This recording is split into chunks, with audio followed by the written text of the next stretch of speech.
గలిగితే క్షమించండి. ఎందుకంటే ప్రధానిని వాళ్ళ ప్రధానైనా ఇంకొకడైనా ఎవడైనా మనకు అవసరం లేదు. మన దేశంలో రక్తపాతాన్ని సృష్టించాలని కుయుక్తులు పన్నిన దేశం తాలూకు ఎంత పెద్ద పదవిలో ఉన్నవాడైనా మనం గౌరవించాల్సిన అవసరం లేదు. అందుకే నేను వాడు అనే పదాన్ని వాడుతున్నాను. బిలావల్ భుట్టో ఈ కింద కనిపిస్తున్న వ్యక్తే ప్రస్తుత ప్రధాని ఏం మాట్లాడాడు కూడా విన్నాం. బెనజీర్ భుట్టో కూడా నిన్న మాట్లాడాడు, రక్తపాతాన్ని సృష్టిస్తామని. హఫీజ్ సయీద్ కూడా లష్కరే తోయబా చీఫ్ హఫీజ్ సయీద్ కూడా మాట్లాడాడు, మనల్ని బెదిరించాడు, మన ప్రధానిపైనే దాడి చేస్తామన్నాడు, మన ప్రజలపైనే దాడి చేస్తామన్నాడు. ఇప్పుడు వాళ్ళ చూడండి ఒకసారి ఆ మధ్య బాక్స్లో చూసారా, సింధు నదిపై నుంచి ఒక్క చుక్క కూడా వెళ్ళట్లేదు, ఒక్క చుక్క నీరు కూడా కిందకి వెళ్ళట్లేదు. ఈ ముగ్గురిని చూస్తే మీకు ఏమనిపిస్తుంది ఇప్పుడు నాకు చెప్పండి. మొదటి బాక్స్లో కనిపిస్తున్నది మాజీ ప్రధాని కొడుకు. వీడేమంటాడంటే ఒప్పందాన్ని రద్దు చేసుకుంటే మేము రక్తపాతాన్ని సృష్టిస్తామంటాడు ఈ మాజీ ప్రధాని కొడుకు. ఆ చివరి బాక్స్లో కనిపిస్తున్నది హాఫీజ్ సయీద్. వీడే పాకిస్తాన్ పెంచి పోషిస్తున్న పిచ్చి కుక్క. ఈ పిచ్చి కుక్క కనుసన్నల్లోనే భారతదేశంపై దాడులు జరుగుతూ ఉన్నాయి. ఈ పిచ్చి కుక్క కనుసన్నల్లోనే మన దేశంలో జరిగిన దాడికి సూత్రధారులైన టీఆర్ఎఫ్ పురుడు పోసుకుంది. ఈ పిచ్చి కుక్క ఎప్పటికప్పుడు ఆదేశాలు జారీ చేస్తారు. ఎప్పటికి కూడా వాడికి అహంకారం అనగలేదు. ఎందుకంటే ఇంకా ఈ మధ్యలో ఉన్న వ్యక్తి ప్రధాని స్థాయిలో ఉన్నాడు కాబట్టి అయ్యో నీళ్లు మా ప్రజలు అంటూ ఉన్నాడు. కానీ వాళ్ళిద్దరికి అది అవసరం లేదు కదా. భారత్పై విషయం కక్కితే చాలు. నిజానికి పాకిస్తాన్ ప్రజలు ఏమైపోయినప్పటికీ కూడా వాళ్ళకి అవసరం లేదు. అందుకే పాకిస్తాన్లో ప్రజలు అడుక్కుంటున్నప్పటికీ వాళ్ళ డబ్బులతో అక్కడ ఉగ్రవాదాన్ని పెంచి పోషించి మనపై ఆ ఉగ్రవాదాన్ని ఉసుగొలుపుతున్నారు. అందుకే ఆ మూడో బాక్స్లో కనిపిస్తున్న ఆ పాకిస్తాన్ పెంపుడు కుక్క ఇప్పటికీ మనం నీళ్లు బంద్ చేసినప్పటికీ మీరు నీళ్ళు ఎలా బంద్ చేస్తారు, మీరు రక్తాన్ని కల చూస్తూ ఉంటున్నాడు. కానీ ఆ మధ్యలో ఉన్న వ్యక్తే పాకిస్తాన్ ప్రధానికి ఇప్పటికీ అర్థమైంది. ఎందుకంటే ప్రజల్లో తిరుగుబాటు వస్తే తొలితో కొట్టేది, తరిమి కొట్టేది పాలకులను మాత్రమే. ఈ పాకిస్తాన్ ప్రధానికి ఇప్పటికీ అర్థమైంది, నీళ్లు రాకపోతే ప్రజలు తిరగబడితే తొలుత దాడి చేసేది నన్నే అని ఈ పాకిస్తాన్ ప్రధానికి అర్థమైంది. అందుకే నీళ్ళు ఇవ్వండి మహాప్రభు అని మన కాళ్ళు పట్టుకోవడానికి అడుగుతున్నాడు. 240 మిలియన్ ప్రజలకు నీళ్లు అవసరం మహాప్రభు అని అంటూ ఉన్నాడు. అంటే 24 కోట్ల మంది, మా దేశంలోని 24 కోట్ల మంది మీ నీళ్లు కావాలి అని అడుగుతున్నాడు. వాళ్ళ దేశంలోని 24 కోట్ల మంది భారతదేశం నీళ్లు కావాలి అంట. మరి భారతదేశ ప్రజలుగా మీరేమనుకుంటున్నారు? నీళ్ళు ఇద్దామా, నీళ్ళు ఇవ్వాలి అని అనుకుంటూ ఉన్నారా? ఇప్పుడు చెప్పండి, పాకిస్తాన్పై ఎటువంటి యుద్ధం చేయాలని అనుకుంటూ ఉన్నారు? నిజం చెప్పండి. ఇప్పటి వరకు 1960 నుంచి ఇప్పటి వరకు మన మానవత్వంతో కదా వాళ్ళు గొంతు నింపుకున్నది. ఇప్పుడు నీళ్ళు ఇవ్వాలి అని మీరు అనుకుంటూ ఉన్నారా? కరువుతో చావని అని అనుకుంటూ ఉన్నారా? ఒకవేళ పాకిస్తాన్లో కరువు అంటూ వస్తే పాకిస్తాన్ ప్రజలు మొదటగా దాడి చేసేది ఎవరిపైన తెలుసా? పాకిస్తాన్ సైనికులపైన, పాకిస్తాన్ పాలకులపైన. ఆ రోజు చాలా దగ్గరలోనే ఉంది. ఇప్పటికే వారికి గొంతు ఎండిపోతుంది. ఇక పంటలు ఎండిపోవడం కూడా మొదలు పెడితే వాళ్ళకి తినడానికి తిండి ఉండదు, తాగడానికి నీళ్లు ఉండవు.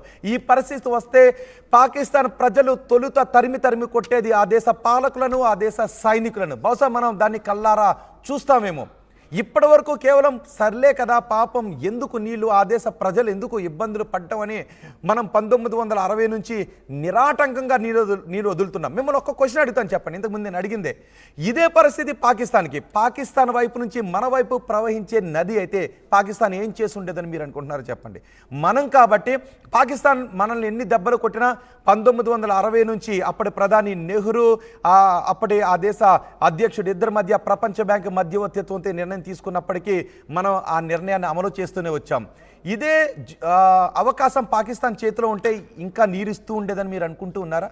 నీరు ఇస్తుందని మీరు అనుకుంటారా? మీ అభిప్రాయాన్ని కమెంట్ బాక్స్లో తెలియచేయండి. ఇప్పుడు మనం నీళ్లను బంద్ చేసేటప్పటికి పాకిస్తాన్కు దిమ్మ తిరిగి వచ్చింది. మీకు ఇప్పుడు ఒక ఇంట్రెస్టింగ్ దృశ్యాలు చూపించబోతున్నాను. ఈ ఇంట్రెస్టింగ్ దృశ్యాలు ఏంటంటే ఒక్కసారి లండన్ వెళ్దాం. లండన్లో భారతీయులు ఏం చేస్తున్నారో తెలుసా? ఇప్పటివరకు మనం అనుకున్నాం కదా, పాకిస్తాన్పై మిసైల్ వదలాలి, పాకిస్తాన్పై అనుభవం వదలాలి, పాకిస్తాన్పై రాకెట్లతో విరుచుకుపడాలని అనుకుంటూ ఉన్నాం కదా. కానీ ఏం జరగలేదు.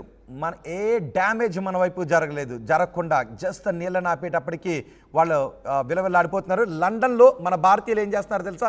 ర్యాగింగ్ చేస్తున్నారు. లండన్లో మన భారతీయులు పాకిస్తాన్ని ర్యాగింగ్ చేస్తున్నారు. వేటితోనో తెలుసా? నీళ్ల బాటిల్తో. ఒక్కసారి మిమ్మల్ని లండన్ తీసుకెళ్తాను, ఆ దృశ్యాలు చూడండి. ఆ దృశ్యాలు చూసిన తర్వాత మళ్ళీ మాట్లాడుకుందాం.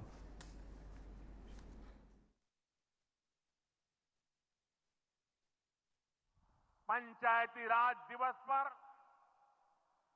इस कार्यक्रम से जुड़ने के लिए पानी चाहिए, पाकिस्तान पानी नहीं मिलेगा, पानी चाहिए, पानी चाहिए,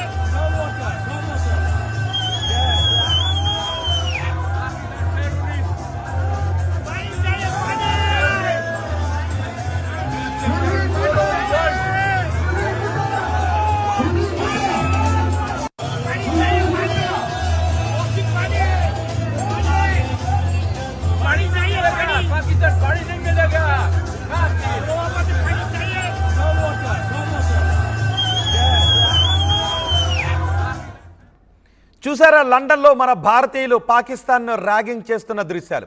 నిజానికి ఇప్పటికీ పాకిస్తాన్ పాలకులకు బుద్ధి రాలేదు. ఇప్పుడు ప్రధాని నీళ్ల గురించి మాట్లాడుతూ ఉన్నాడు.